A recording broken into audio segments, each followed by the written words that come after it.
ఎడారిలో సెలయేర్లు నవంబర్ 25వ తేదీ. బాణములను పట్టుకొనుము.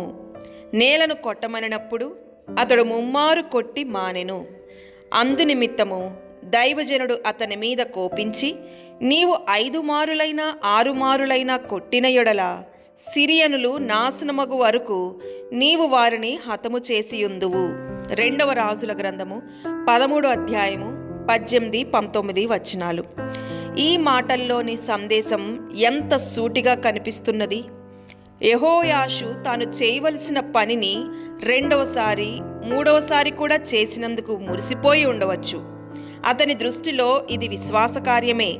అయితే దేవుడు, దైవజనుడు అతడు మధ్యలో ఆపినందుకు చాలా నిరుత్సాహపడ్డారు.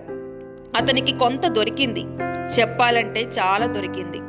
పరీక్షలో అతడు ఎంతవరకు నమ్మి ఆశించాడో అంతవరకు దొరికింది. కానీ అతనికి దక్కాలని ప్రవక్త ఆశించినదంతా అతడు పొందలేకపోయాడు. ఆశీర్వాదంలోనూ వాగ్దానంలోనూ ఉన్న పరిపూర్ణతలోనూ అర్థం అతనికి తెలిసి రాలేదు. మనుషులందరూ పొందగలిగిన కంటే ఎక్కువే పొందాడు, కానీ దేవుడు ఇవ్వగలిగిన దాన్నంతటినీ పొందలేదు. మన జీవితాల్లో ఇది ఎంత ఉపయోగకరమైన సందేశం! ఈ దేవుని వాక్యం హృదయాన్ని ఎంతగా పరిశోధిస్తుంది. చివరిదాకా ప్రార్థన చేయడం అనేది ఎంత ముఖ్యం! వాగ్దాన పరిపూర్ణతను, నమ్మిక గల ప్రార్థన వల్ల లభించే అన్ని దీవెనలను స్వంతం చేసుకుందాం.